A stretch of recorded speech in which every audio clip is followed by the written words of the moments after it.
Israel की हद से बढ़ती ढिठाई और जारियत खुद इजराइल के सबसे बड़े इत्तेहादी और सपोर्टर अमेरिका के लिए परेशानी की वजह बनने लगी है। कतर पर इजरायली हमले के बाद अमेरिकी सदर डोनाल्ड ट्रंप के वजाहती बयानात बता रहे हैं इजराइल ने अमेरिका को मुश्किल में डाल दिया है। अक़वाम मुत्तहिदा सलामती काउंसिल ने इजराइल का नाम लिए बगैर, अच्छा दिस इज इंटरेस्टिंग, नाम नहीं लिया इजराइल का, लिए बगैर कतर में हमलों की मजम्मत की है और अमेरिका समेत अक़वाम मुत्तहिदा सलामती काउंसिल के 15 रुकन ममालिक का मजम्मती बयान बरतानिया और फ्रांस ने तैयार किया। तो ये सब कुछ चल रहा है, नाम नहीं ले रहे, वैसे नाम नहीं ले सकते थे। बस उन्हें अफसोस है कि कतर की सालमियत को धचका पहुंचा है, उनकी सॉवरेनिटी को नुकसान पहुंचा है, मगर किसने पहुंचाया है इसका इजहार नहीं किया जा रहा। सलामती कौंसिल ने कतर की खुदमुख्तारी और इलाकाई सालमियत की हिमायत की है।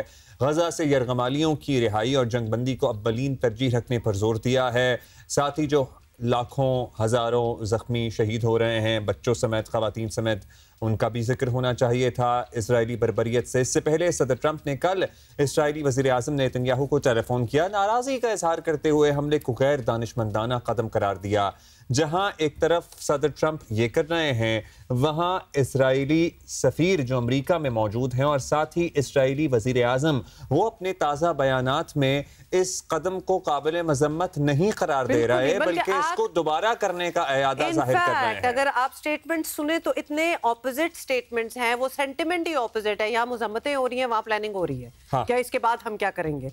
तो ये बड़ी अजीबोगरीब बात है। और फिर ऑफ कोर्स अगर सिक्योरिटी काउंसिल में नाम लिए बगैर मजम्मत कर रहे हैं, does that even make sense in this day and age in the world? आपको पता है, हमें पता है कौन कर रहा है, लेकिन हम नाम नहीं लेंगे। कतर में आमद का सिलसिला जारी है। अहम शख्सियात की बहुत से ममालिक के वज़ीर ख़ारिजा, वज़ीर आज़म पाकिस्तान भी पहुँचे, UAE से भी हाईएस्ट डेलीगेशन पहुँचा और सऊदी क्राउन प्रिंस की भी आमद की इत्तलात थी, वो भी, उनका भी आज जल्द ही दौरा होना था कल रात की इंफॉर्मेशन के मुताबिक। हमारा डेलीगेशन भी पहुंचा। कल वज़ीर दिफा ने इस सिलसिले में जियो पे ही शाहज़ेब खानज़ादा के प्रोग्राम में इज़हार ख़याल भी किया।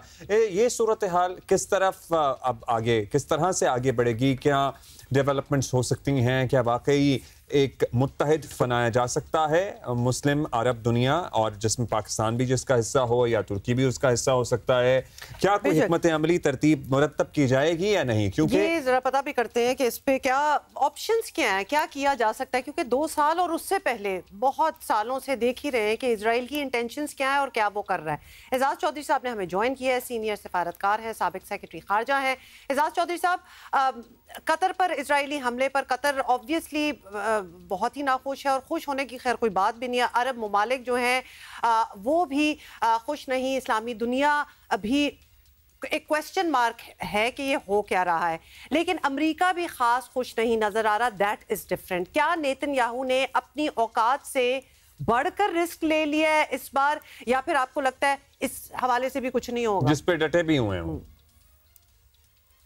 मेरा नहीं ख्याल जी, मेरा ख्याल है कि इसराइल जो है वो अमेरिका को बताकर ही सारा कुछ करता है। अमेरिका की आशीर्वाद ना हो तो इसराइल जो है उसकी कोई मजाल नहीं कि वो इतनी बड़ी बड़ी जारहियतें करे एक ऐसे मुल्क में जिसमें अमेरिका का अड्डा भी हो, अपना बेस हो। और अमेरिका ने खुद वहाँ पे कतर को एक लिहाज से एक पीस और मीडिएशन के लिए एक मरकज के तौर पर उनको वो इस्तेमाल करता रहा हो। तो फिर ऐसे में ये कैसे हो सकता है कि इसराइल जो है वो खुद बहुत ये फैसले करे? और इसराइल तो इस वक्त एक बेलगाम घोड़ा है, बिल्कुल बेलगाम है। बैनुल अक़वामी कवानीन तो वैसे ही आजकल उसकी कोई कदर और कीमत कहीं नहीं है, और जो आलमी निज़ाम तो टूट फूट का शिकार है। तो चुनाचे इसराइल को एक मौका मिल गया है कि अब वो जो है ना अपने टेंटिकल्स फैला रहा है, और इस वजह से वो बहुत ही एक सरकश और बेलगाम घोड़ा बन गया है, जिसको लगाम डालने के लिए अब वक्त आ गया कि सारे अरब ममालिक, सारे मुस्लिम ममालिक जो हैं वो मिलकर कुछ करें और कुछ सोचे, इस बारे में कोई लाए अमल बनाए। और मेरे ख्याल में उनको बनाना पड़ेगा, उसके बाद अब उनके पास चॉइस नहीं है। आज कतर के ऊपर हमला हुआ है, कल को किसी और अरब मुल्क पे भी हमला हो सकता है।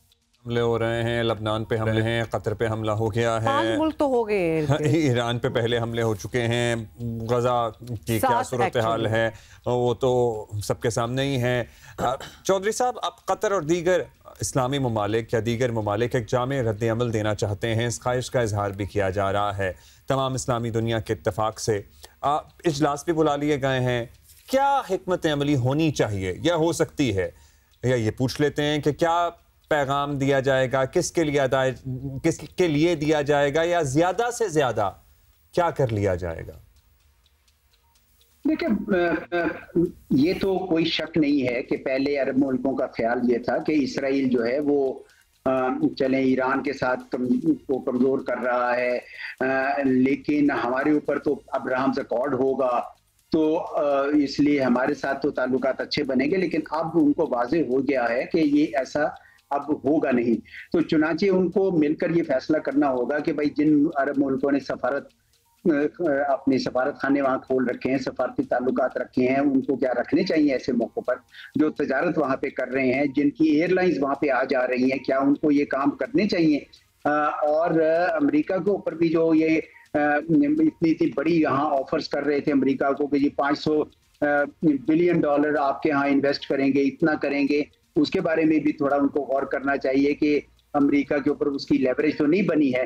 फिर ये भी गौर करना पड़ेगा कि इतने जो अड्डे अमेरिका को यहाँ पे दे रखे हैं उससे हमें सिक्योरिटी तो नहीं मिली है, तो इसका क्या करना चाहिए। उनको शायद ये भी देखना पड़ेगा कि क्या ये सिक्योरिटी अम्ब्रेला अगर अमेरिका नहीं देता तो क्या उन्हें मशरिक की तरफ देखना चाहिए, क्या रूस और चीन की तरफ देखना चाहिए, क्या करना चाहिए, ये सारी बातें। अच्छा, फिर इतना उनका बजट है, आपको पता है कि कतर का भी इतना ज्यादा बजट है, डिफेंस का $14 बिलियन के करीब है, बाकियों का भी बहुत ज्यादा बजट है, तो क्या ये बजट काफी है, क्या साजो सामान इस्तेमाल करने की इस्तेताअत नहीं होनी चाहिए। तो ये सारे सवाल हैं जिनके ऊपर मेरे ख्याल में ये जो हाई लेवल कंसल्टेशन इनकी होनी है, यकीनन इसके ऊपर वो बातचीत करेंगे और सोचेंगे कि इसराइल इस बेलगाम घोड़े को लगाम कैसे है। तो बात अब ये आ गई इजाज चौधरी साहब के ऑप्शंस क्या रह गए हैं, क्या किया जा सकता है। सफारती महाज पर दबाव बढ़े, इजराइल कतर जैसे इकदाम से बाज आ भी जाए तो फलस्तीन का मसला तो इस तरह हल नहीं होने वाला। फौरी जंगबंदी की अशद ज़रूरत है और इसके लिए अब फरीकैन जो है वो जल्दी रेडी होते हुए नजर भी नहीं आ रहे, तो फिर क्या तरीका रह जाता है? What are the options left? देखिए, इस वक्त तो यही हो रहा है कि जो कहते हैं ना कि use of force is back with vengeance. अब सिर्फ ताकत की जबान चल रही है इस वक्त, और कोई जबान नहीं चल रही। वरना तो ये जो मगरिब था, अहले मगरिब हमें पिछले 7 दहाइयों से बताते रहे कि किस तरह ह्यूमन राइट्स, बशरी हकूक अहम होते हैं, लेकिन अब जब गजा में यही बशरी हकूक जो हैं वो तलपट हो रहे हैं, तो उस वक्त तो उनको कोई उनकी जबानी सूख गई है, यानी इस कदर डबल स्टैंडर्ड हो गई, इतनी डुप्लिसिटी आ गई। तो वहां पे आपने देखा वो से नॉर्थ वाली साइड से खाली करा के उनको नीचे भेज रहे हैं, साउथ में उनको कंजेस्टेड एरिया में जमा करेंगे। वहां पे आपको पता है वैसे ही भूख और जेनोसाइड वाली सिचुएशन भी है और फेमिन वाली सिचुएशन भी है, कहत वाली सिचुएशन भी है। तो वो जो नॉर्थ खाली कराएंगे वहां वो रिवीरा बनाएंगे, सेटलमेंट्स बनाएंगे, क्या क्या बनाएंगे। और साथ ही साथ नेतन्याहू साहब अपने नक्शा आए दिन दिखाते रहते हैं ग्रेटर इसराइल का, जिसमें ये सारे अरब ममालिक जो करीब के हैं ये भी शामिल है, बल्कि सऊदी अरब का भी कुछ हिस्सा उन्होंने शामिल किया हुआ है। तो ये सारी बातें ये बताती हैं कि इस वक्त आपको इकट्ठा होकर कुछ उनको करना पड़ेगा, अकेला एक मुल्क नहीं कर सकेगा। और हिंदुस्तान और पाकिस्तान के लिए भी कुछ थोड़ी सी इसमें लेसन है। हिंदुस्तान जो है वो इसराइल का जिस कदर साथ दे रहा है, मेरा ख्याल अरब मुल्कों को अब ये समझ आ जानी चाहिए, वो बड़े मेहरबान हो रहे थे हिंदुस्तान के ऊपर, अब उनको थोड़ी सी वो जो प्यार है, हाँ, अरब मुल्कों को आप कह रहे हैं कि हिंदुस्तान को लेकर भी अपनी पॉलिसी रिव्यू करनी चाहिए, क्योंकि हिंदुस्तान जिस तरह मतलब हर चीज़ दुनिया की इग्नोर करते हुए इजराइल का हर इक़दाम में साथ दे रहा है, अरब मुल्कों के जो हिंदुस्तान के साथ ताल्लुकात हैं उसको भी रिव्यू करने का वक्त शायद आ गया है। बहुत शुक्रिया आपका एजाज चौधरी साहब।